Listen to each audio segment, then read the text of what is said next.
Ontario. A vast wilderness known as the subarctic is a harsh and beautiful land of lakes, trees, and muskeg swamps, covered 7 months of the year with ice and snow. The Cree and Ojibwe people, who call themselves the Anishinaabe, have always lived here. For centuries, they have traveled this difficult land in search of game and furs.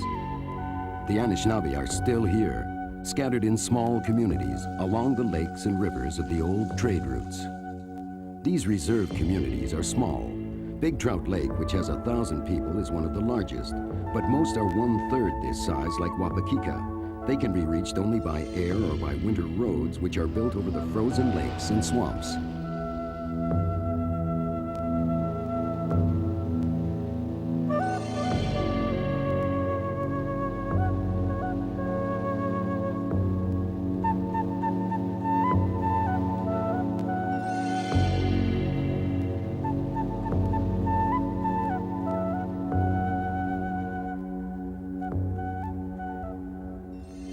Life in these First Nations communities is very different from that in the South, and it is especially hard for the elderly and for the people with disabilities.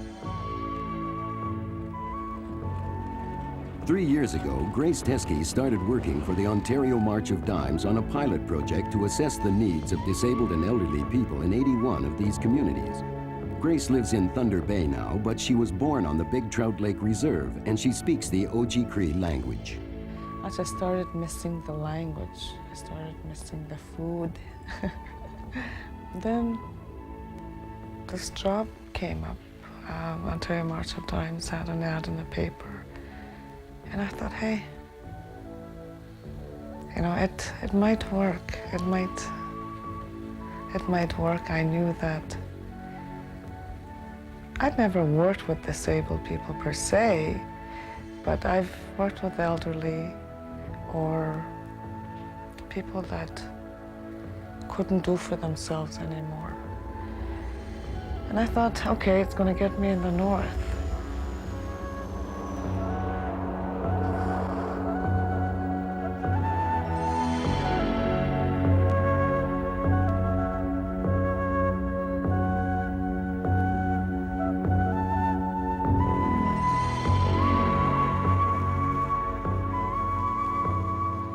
This is Grace's 4th trip to Big Trout Lake for her job. The last 2 times she came with a video crew to document the project. For me, to be on this film, it's almost as if I'm being vain, and vanity is something that in our culture is not a positive characteristic to have. For me or for my culture, what's inside of you is you. And when I see myself on screen, my soul's there. That's what it feels like, is my soul is there, and that's something that's mine. That's about the only thing I can call my own.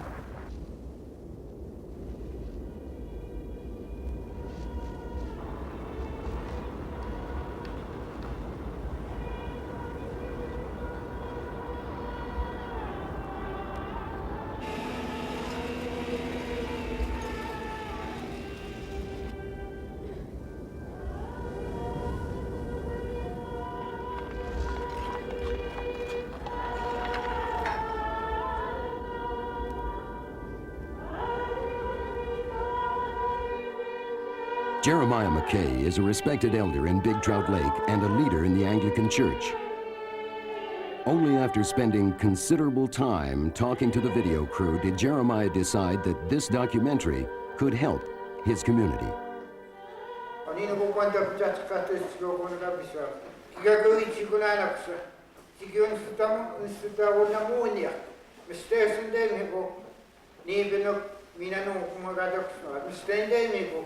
Ja ite mossa niin otin taakse. Mie tikkin maika. Tani niinku kuka kun aina kuka tuota. Kyllä mä siinä kun aina äänestää tohkon mä pitsi teemme okomukona. Mä jään kun ainatte teepön kun katsottiin kastamasta sen taakse mitä. Muin katsotaan mä tikkin maika. Voin katsotaan. Kauni pähkun. Kamina mani tsigano ka gwena tona. Maya so ku te bono ke kun. Gwena ga swaba te hikwa. Gwena ga pisat. Tsikene mai ka anena ki atu bono ma ja tu suno. Mi ai no ka no ma ka. In keeping with the old ways, many people come to Jeremiah for his wisdom and advice, including grace.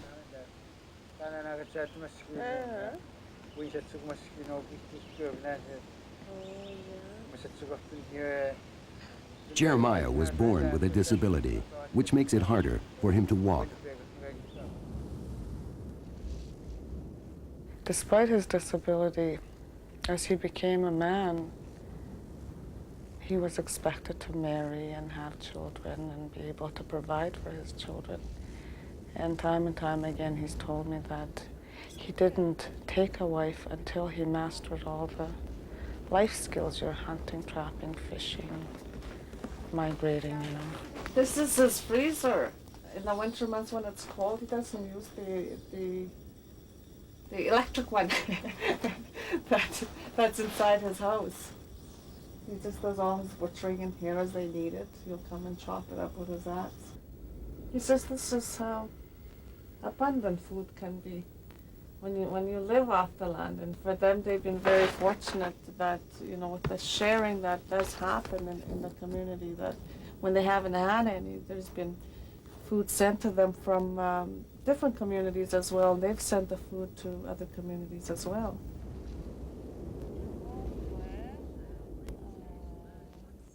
Who's that? Geen? I know, you got none. Okay, good. Jeremiah's 5-year-old granddaughter, Elsie, has some disabilities, and her mother took her to Winnipeg to be diagnosed. Now Grace has permission to translate the assessment for the family. Given her chronological age of 57 months, this again places her overall development in the mildly retarded range. Mildly retarded, which is a term I don't like.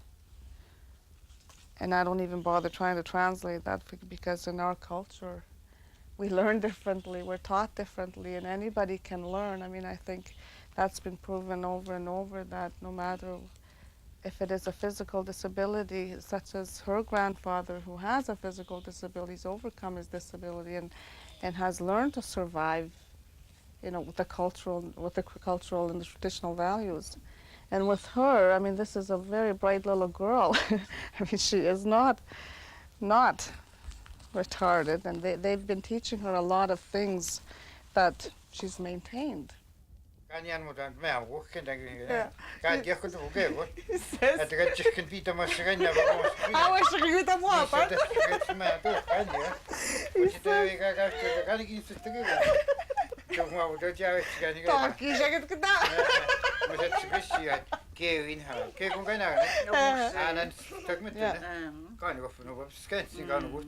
says, in terms of what we were just talking about, he says, she is like any other person, like you or I. I mean, we choose what we want to listen to, selective in what we want to hear.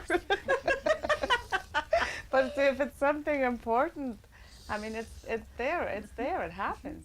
She understands.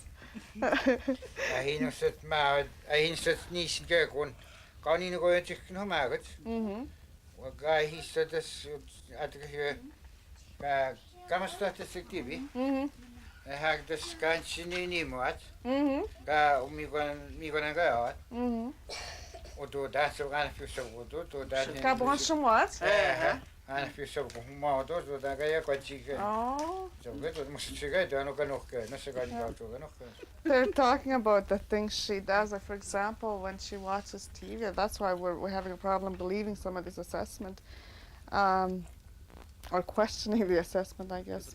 For example, when she watches TV, if she sees the dancers, the native dancers on TV, she'll do that. I mean, she does that. You know, she'll mimic the native dancers. As well, she'll make hats. Now, nobody's taught her how to make them. She's figured it out herself.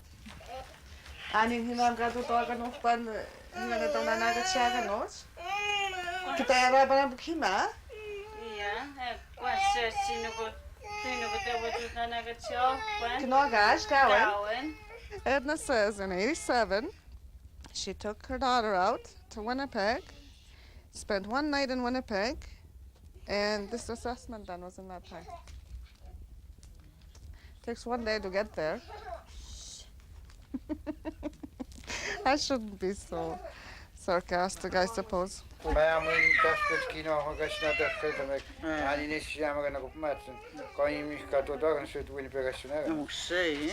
He's saying that you know, when they do go out for these appointments, I mean, the doctor sees her for 5 minutes.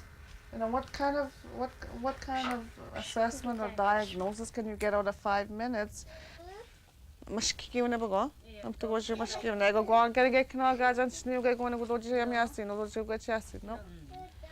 It was a non-native doctor with no cultural content at all in the testing. And I've been given direction to write a letter to the nurse in charge here and also medical services to request a second medical assessment on this child, where some of the cultural and traditional values system can be incorporated into the method of questioning or the method of assessing. They're beginning to question things now, which is what I like to see. I want these people to begin to question things, and that's part of what I try to tell them, that they have that right to question, and I also told them that they have that right to go for a second opinion. Like for us in our language, we don't have a word for retarded. For that matter, we don't have the word disabled or developmentally disabled. We don't have those words. The word retarded is enough to kill any self-esteem somebody may have. For that matter, somebody retarded in our culture is thought of as having special gifts. I mean, that's why that child was sent, was to teach you other special human skills and needs, or love, or caring.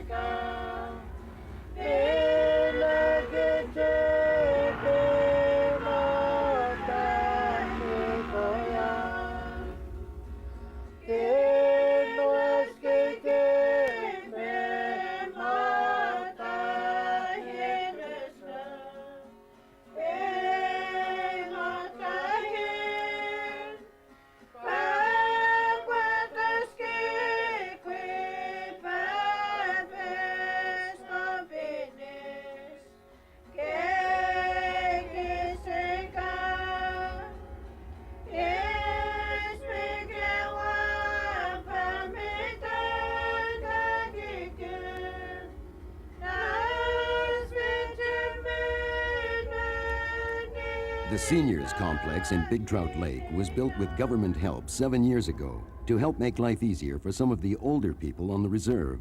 But the building was poorly designed and cannot withstand northern winters. Ice builds up, the furnace doesn't always work, and a valve on the fuel oil tank burst, permanently polluting the water supply. There are many other problems in the complex. For example, the people who live here are mostly dependent on their families to come in and help them.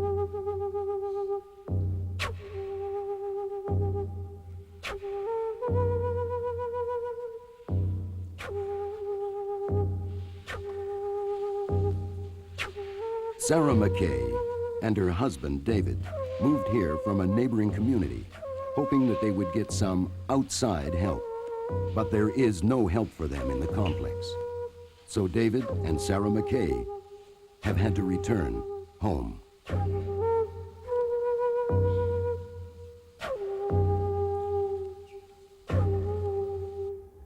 The band used outside consultants to help design and build the complex, but Chief Stanley Sinawap feels that the band has been misled. I just can't understand, why those things were developed, because I think we're utilizing a proper people to do the job. Plus, we got involved with Indian First and CMHC with those all throughout the projects. They should know better, what those, because some of those people are technical expertise and, that were interested in that committee. So, and I don't know, I can't understand why the band was penalized for everything, because it wasn't a band mistake. After the video crew's first visit, the band got some money to repair the building, and the chief asked Grace to meet with the residents to discuss the problems, which include lack of ramps and handrails.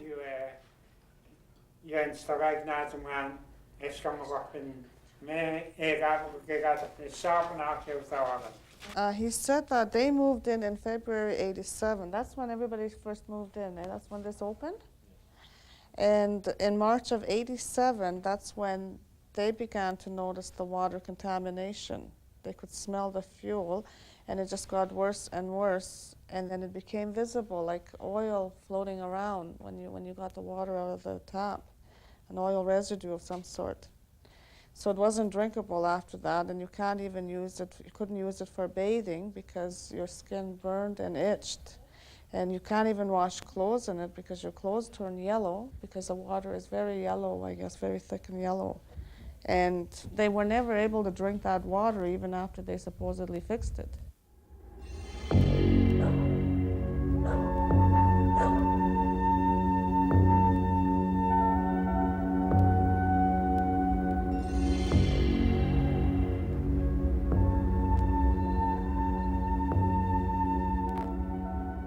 The Band Housing Committee did not know that the seniors complex has to meet official building codes in order to qualify for more government funding. Okay, so both of you are aware that this complex is not a senior citizens complex, right? It's not classified as senior citizens complex. It's just a regular subsidized housing unit. No, this is entirely new to me. Like how you define that building, I always defined it as a seniors complex because nobody ever explained to us what the building's all about and what was the requirement in order to have seniors complex. Too often, a lot of things have failed in the communities, in these communities where they have been identified from the outside as being a need, and the process has been identified by the outside. The implementation has been identified by the outside, but the failure has been blamed on the community.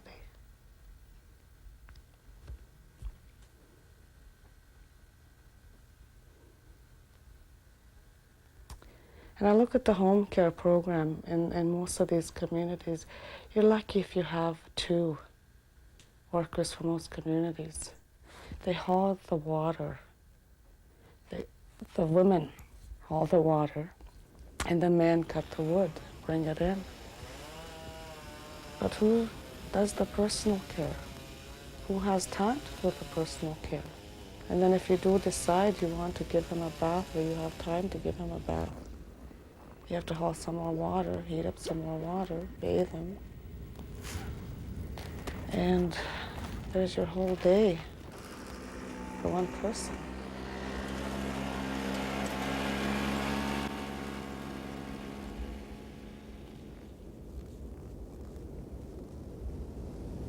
A lot of these people are housebound when the snow and the cold weather comes in, but some of them can get out if they didn't have to use steps. If there were some ramps.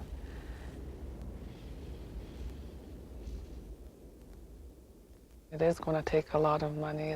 We're further up north, the freight costs are high, but when I look at what's happened in the outside world the last 20, 25 years of the disabled movement, I don't think money should be a consequence when these people should be allowed some catch-up period.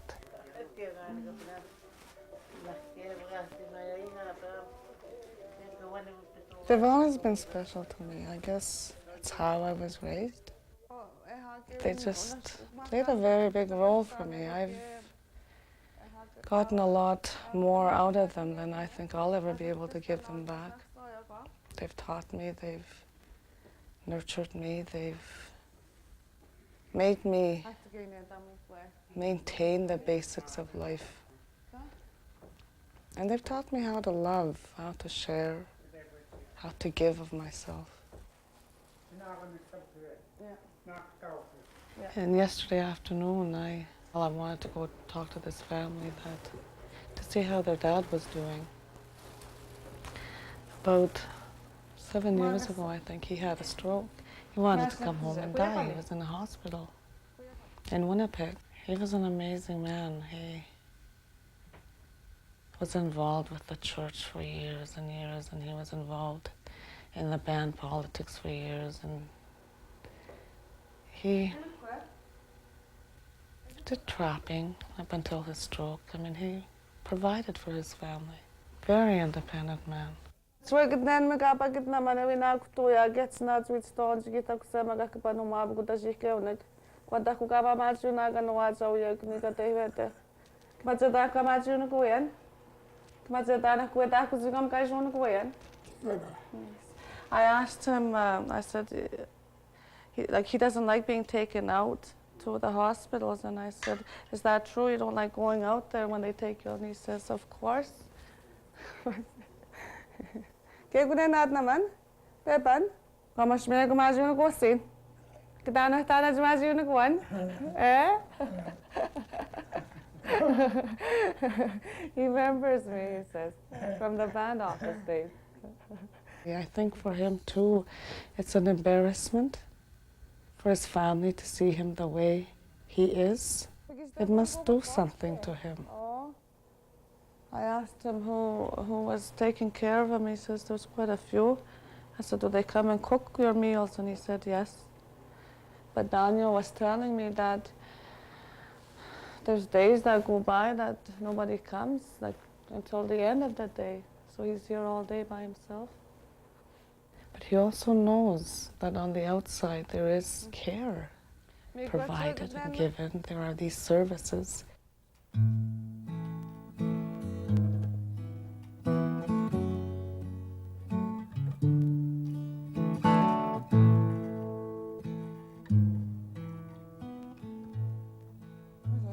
But for here, you are expected to depend on your family. Like this old man, for years, you know, his family's been told there's enough of you to be able to look after him, you know, take turns. And up here, I think we forget too that, yes, there may be enough of you. You still have to make a living. You still have to have a job. You still have to raise children.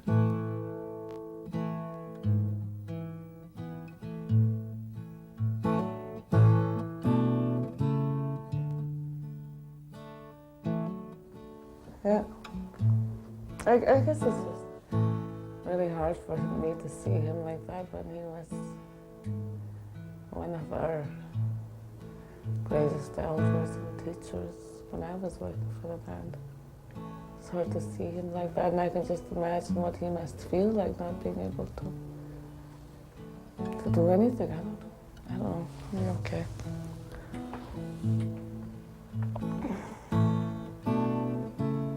Mas como se tenha estado a dizer para como agora se calhar ficando que é bem any band office.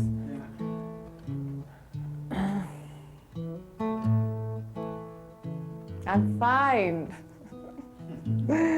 Let me do my own grieving. What you do?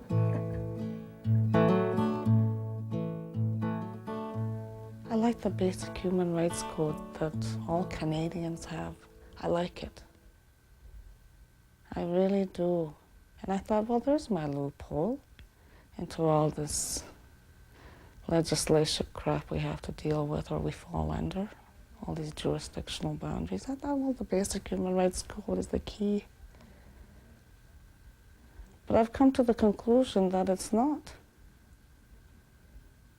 It's not the key. I mean, maybe we weren't part of that human rights code. Maybe it wasn't intended for us. I've really wondered. Because when I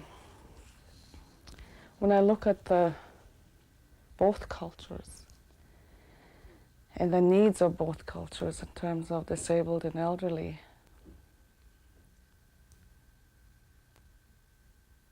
They have access to equal access to services, to facilities, to programs, to, despite their race, creed, religion. They do, but we don't. I mean, still to this day, you look at the religion part. Our religion, the native, the traditional belief isn't part of it. You know? And you look at the race part, you know, in the federal language, we are Indians. The communities are now calling themselves a First Nation. But under the federal jurisdiction, we're not people, we're just numbers. I have a magic number that says 468 Big Trout Lake.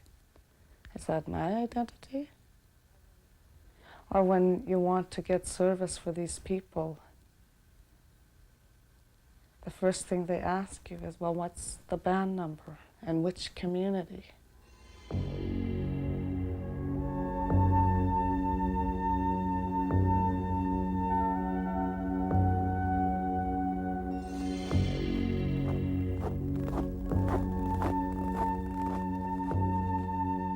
My grandmother is my mother, my grandmother, my friend, my teacher,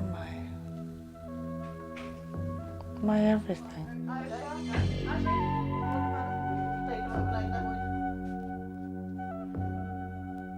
Here, not just my family, but other people in the reserve. I'll say, have you come home to Suckles? You know, it sounds kind of funny when you say it in English, but that's it. I mean, for me, my grandmother is my home.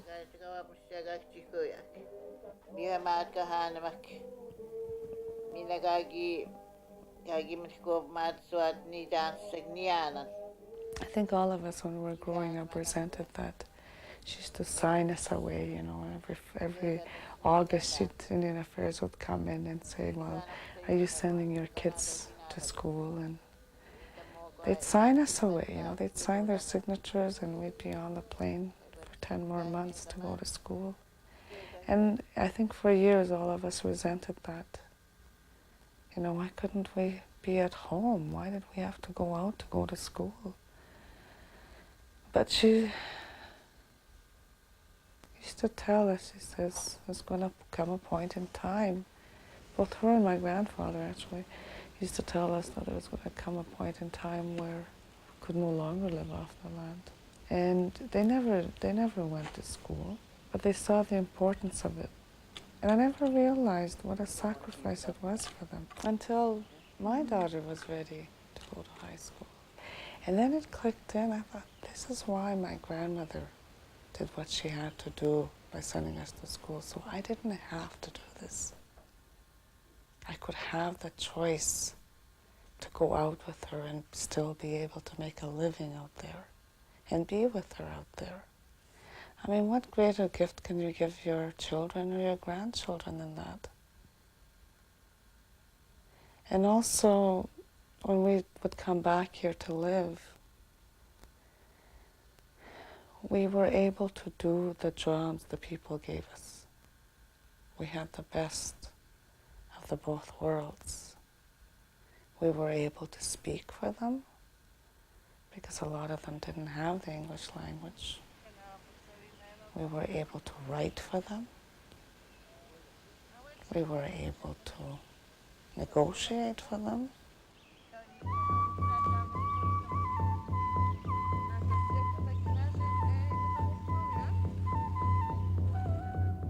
Before Grace can go into any Native community, she must be invited, usually by the chief and council. The small community of Wapakika is 25 miles by Winter Road from Big Trout Lake. Wapakika has about 300 people, many of them related to those in Big Trout Lake. They have asked for Grace's help. Wapakika has even fewer support services than Big Trout Lake, and Grace has to start at the beginning. When I go into a community, Unlike some agencies, I have no expectations other than to share information. I never say, this is what I want to get done, or I want to form this group or organization. You don't plan anything. You have some idea, of what you would like to share with them in terms of what is out there for disabled and elderly people. But I like to see the community doing for their own. And that's what they would like to do. They would like to be able to have the information to work with so that they can do it for themselves.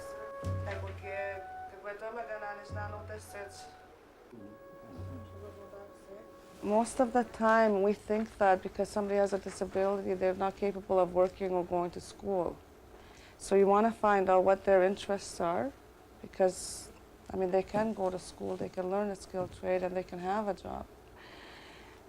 I want you to ask them how they think this information can be used. I know for us, it would be very useful because it would have stats that we could give people that want stats before they'll give service. But what else can I usually try and get the band to identify an individual that I may work with the time I'm there. And it's ended up usually being a community health representative or a welfare administrator, which does make sense. When I do go into these communities, I'm frightened sometimes. I do have my own insecurities. So that person breaks the ice for you. They know where everybody lives. They take you there or they call them. I go for walks. If I don't know anybody, don't know where to go, I go for walks. And you meet the kids. And the kids say, well, what are you doing here? Well, this is what I would like to do. I work for, these people. And they say, well, you should go see my auntie. Or you should go see my grandma. Or you should go see this woman that lives way over there. She can't walk. But the best part for going in the community is the home visits and try to identify what their disability may be that you might be able to do something with.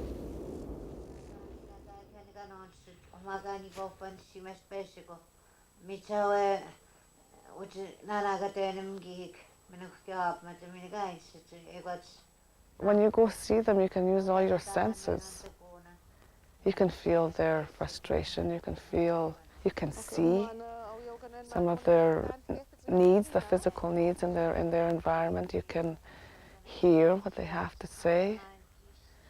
You can use all your senses at the same time, because a lot of the time these people will be too proud to tell you what they need, and they'll just name the basic things. I guess I don't know what happened. She says she wasn't sure what happened, but it sounds like a stroke or a heart attack or a shock from that death of her grandchild. There are community functions that happen, and they happen spontaneously. And if you hear about it, then you give up yourself to go there to a community function, a community social, or a community dance.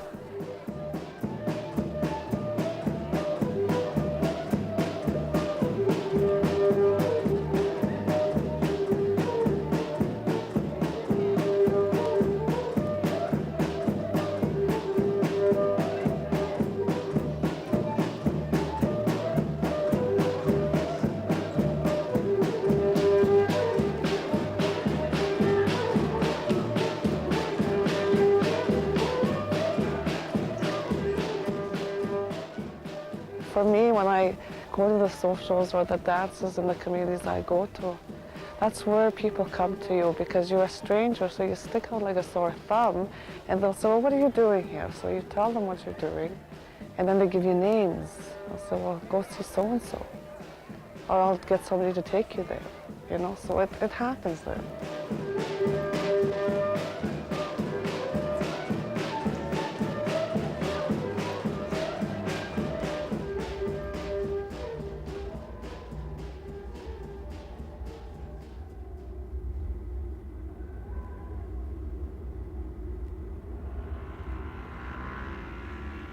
In Wapakika, Grace is helping 5-year-old Marlon Cutfeet get a child's wheelchair to keep at school. Marlon was born prematurely with epilepsy and other problems. Grace encouraged the local school board to provide a tutor escort to take Marlon to school and work with him there. He's doing well. He's learning what they're teaching him. They're trying to teach him more life skill than academic, which is fine. Oh my goodness, huh? They're motivating him with other things like the tape recorder.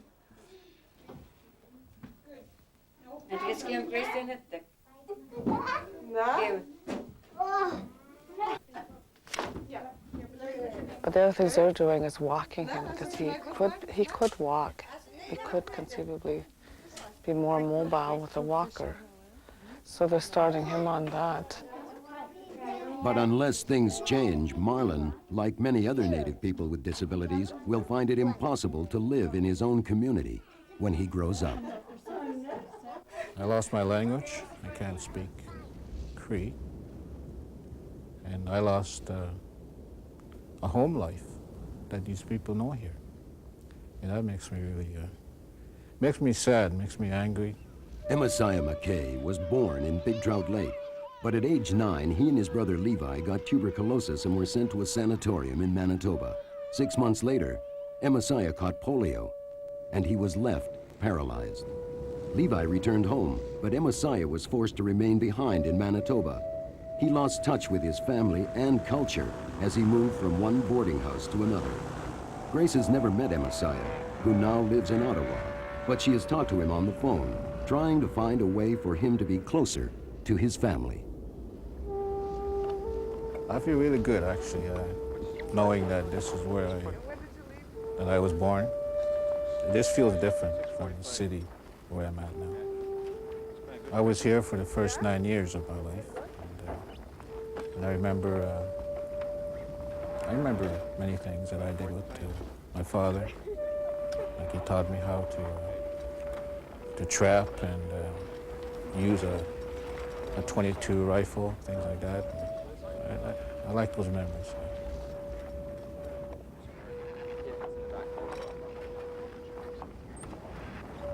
Well, when I first left, I remember coming home one day and they said, well, there's a plane there, you're gonna have to go. So my brother Levi and we went without really knowing why I had to leave. We were in Sioux Lookout for a couple of days anyway. And then they came and got us. It was about 2 o'clock in the morning to put us on a train. And I was keeping close to my brother. He was my older brother. After a while, I became very fearful after that. Hey? I told them that. That's not the right height. It's not the right spec. It is difficult. I mean, I feel very sad when I can't talk to my mother. I mean, when we see each other, we hug each other. And I tell her I love her. I don't know if she knows what I mean. You know? And it's very sad. Heavenly Father, I thank you for making it possible for me to spend time with my mother, my brothers, my people here. And I would ask, Lord, that you would always make a way for us and for others that are separated to get back together where we belong. Like I'd like to know from my mother whether she was asked if I could stay out there, for one thing. I wasn't old enough to make those decisions. Kwa e wasa pinua li vai no magadakse. Mira skonika kutagawia e butsu kanone ke butsu yam hi kwa kin e kwa anau ptihami ban tigi pikiwepan nada tigi skono haga no pan nada boko ani hiesia kwa e kwa ni kawe tutsu tama. Kwa kawe tutsu tama. She says nobody ever contacted them. Nobody ever asked them anything. Nobody ever contacted them about you. Do you sometimes still feel anger about? Well, when I think about it, yes, some anger. I have more understanding of it now, of course. Well, what was the anger directed at?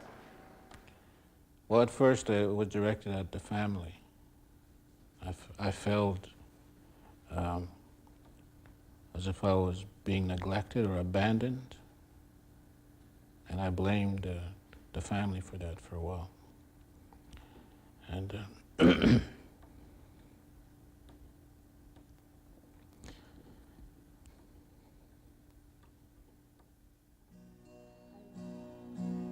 where would I be without Jesus?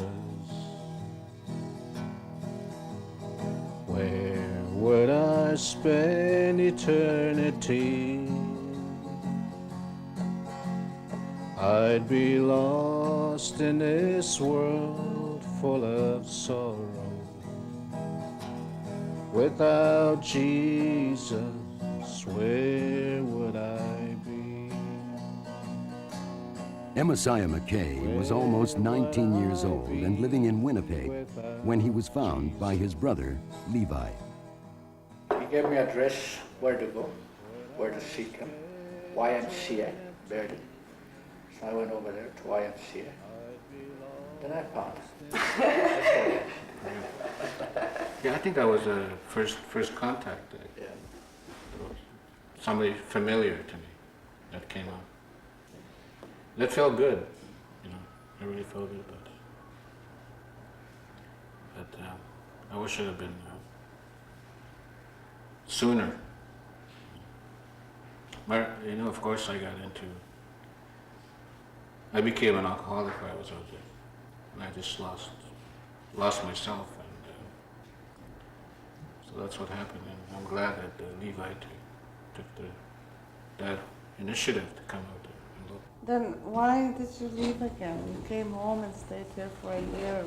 What made you leave? Well, I couldn't move around. I couldn't do anything for myself. I was always in the house. Where I went out whenever somebody took me out. Yeah. I'm just curious about something. If it were possible for you to live here, would you live here now? Yes, I would. But I don't think I would like to live here all year round. I like to come here maybe 3 months at a time. I feel that we've been separated too long, and it's been quite hard, I believe, for her. I think it's time to just stop that.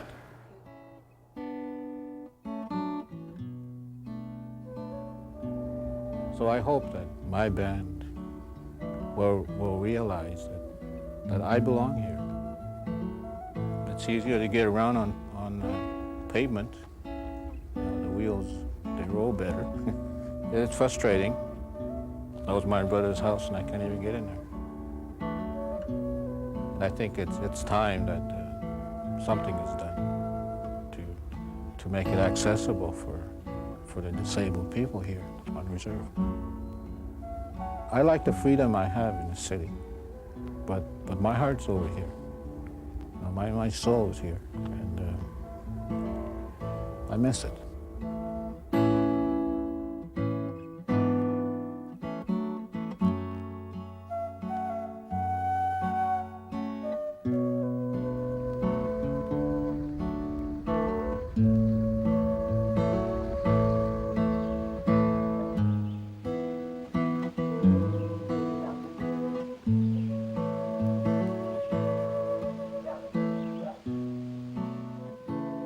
Robert Winter is 16 years old and has a developmental disability.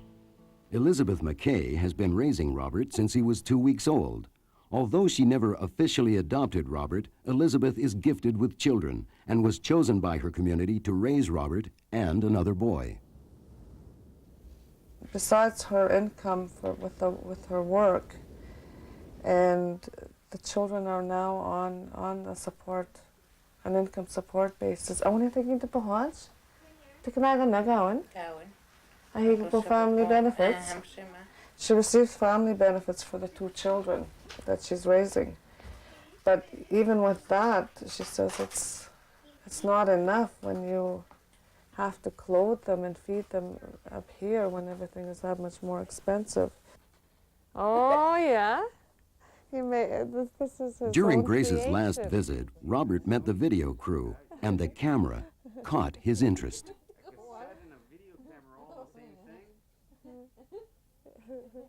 He made this after we were up the last time. This is his own creation. He has a scope in there. It is a real scope, yeah.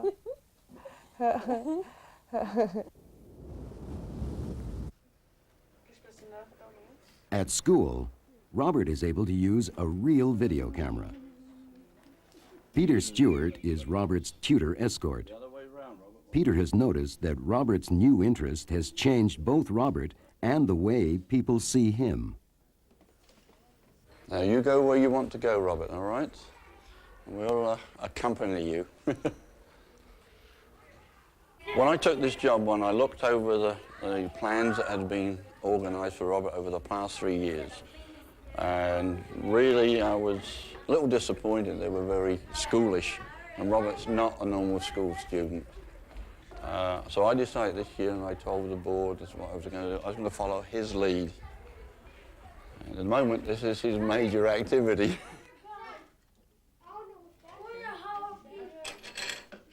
He'll quite often assert himself and tell me, I'm not to come. I'm to sit in the room and wait until he comes back. And he'll go off. He's gone now. We've lost him again. Quite assertive that way, but it's a kind of bridge. It's something to share with the other kids. For instance, in games and stuff, is that we only play 2 with him. If we get more than 2 people with him, he gets lost.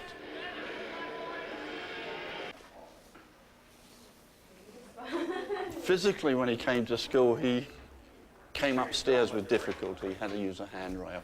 He skis, cross-country skis now.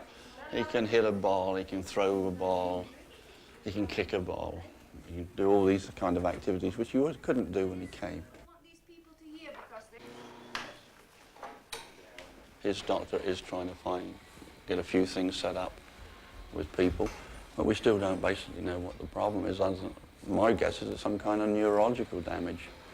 What he was basically lacking before we came to school was stimulation. He's much more alive now than he was. That would be the greatest difference I noticed. When he came to school, he was very sort of depressed looking, down. His body language said, difficult, life is difficult, but now he seems to enjoy it. Often I find out when he's come back, he's been doing things with students I know nothing about until I see the tape, you know.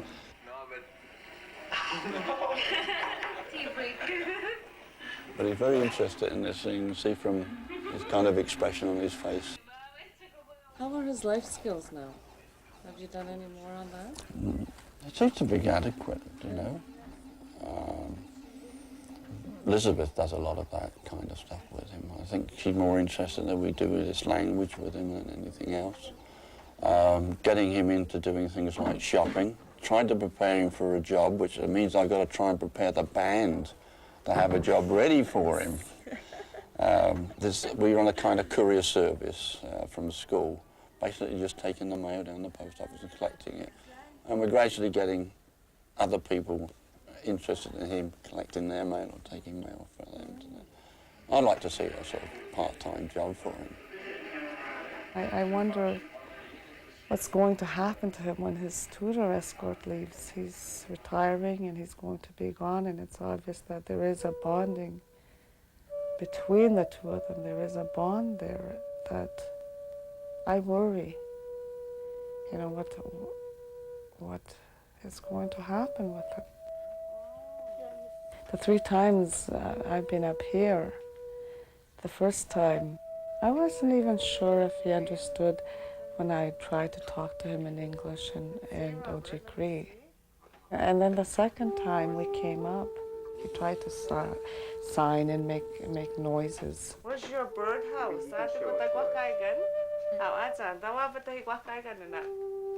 But when we were in the home, he kind of shocked me.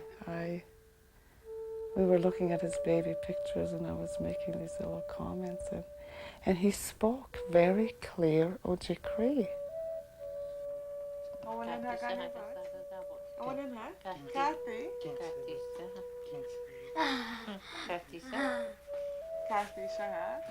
He just surprised me. He speaks very fluent Ojibwe, and I said, I just made the comment to Elizabeth. He says, he talks. He just won't do it with other people. And I asked him, I said, Robert, why don't you talk to people? And he said, Nkutach, which means I'm scared.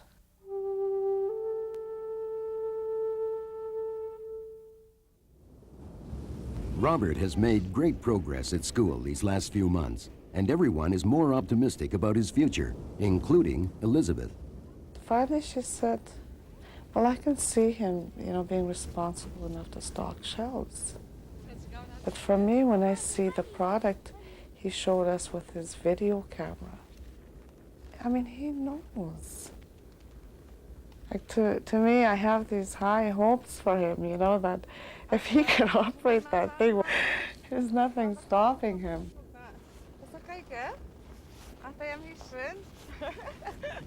Bye-bye now.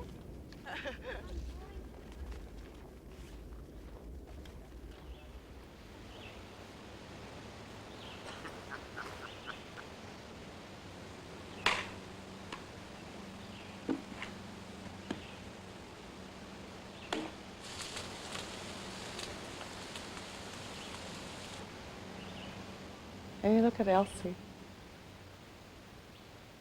If the school could provide for Elsie as they have provided for Robert, there's no stopping that little child. The grandparents and Edna have been really leery of sending her to school because of the cruelty that children can have. As well, they didn't feel that the school could offer her some of the additional needs she does require because of her disabilities. I'd want to protect her like the grandparents and the parents and the aunts are, and say, no, I don't want anybody making fun of her. I don't want anybody fighting with her, because that child, it is very clear that she does not have a malicious bone in her body. She's just so full of love that I don't think she'd know how to defend herself. The pilot project will be over in a few months.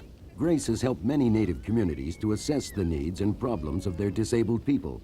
She knows that the solutions lie within the communities themselves. Grace's next step is to work with the chiefs of the bands to ensure that this process, which she has helped initiate, continues.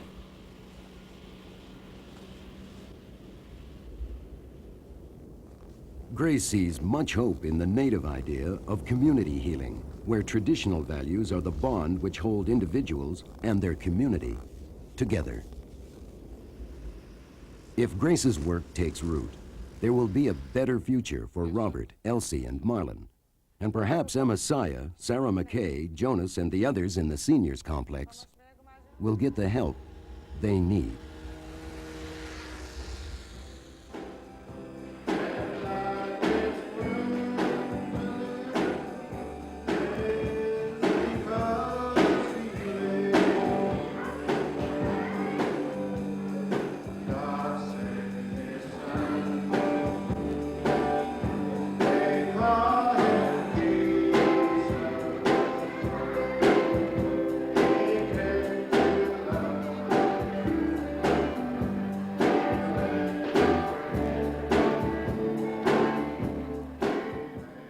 For a while, the elders stopped going, the old people stopped going.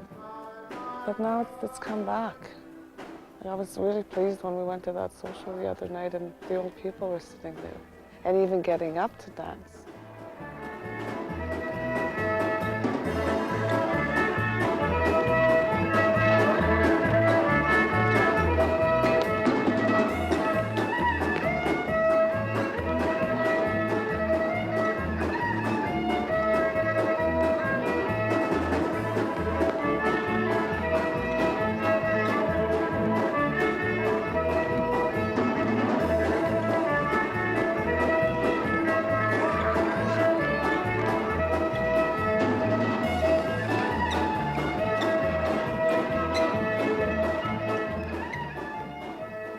see a lot of people here now that I never thought, would ever get beyond their problems, their own personal problems, but I see them contributing members of the community now.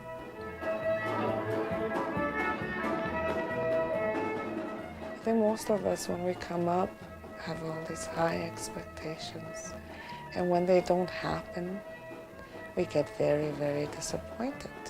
We're the only ones that get disappointed.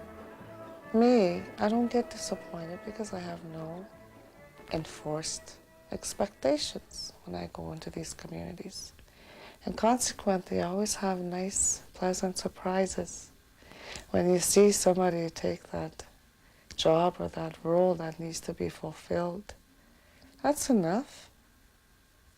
I guess that's my reward with this job. It's so frustrating when you want to deal with the federal and provincial government, when you try to do something from that angle, is when you go to the communities and you've managed to do one little thing, it's made a big impact on somebody's life.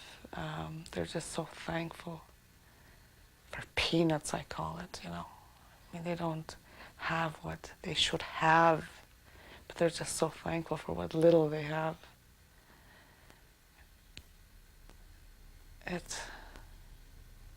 That keeps me going. My hopes for the future are that I wish all these institutions and service provision agencies would just do their jobs. I mean, if everybody did their jobs, there'd be no reason for me to do what I'm doing. Go in and spend some time in the communities and tell them what's there. But also, more importantly, listen to what they tell you.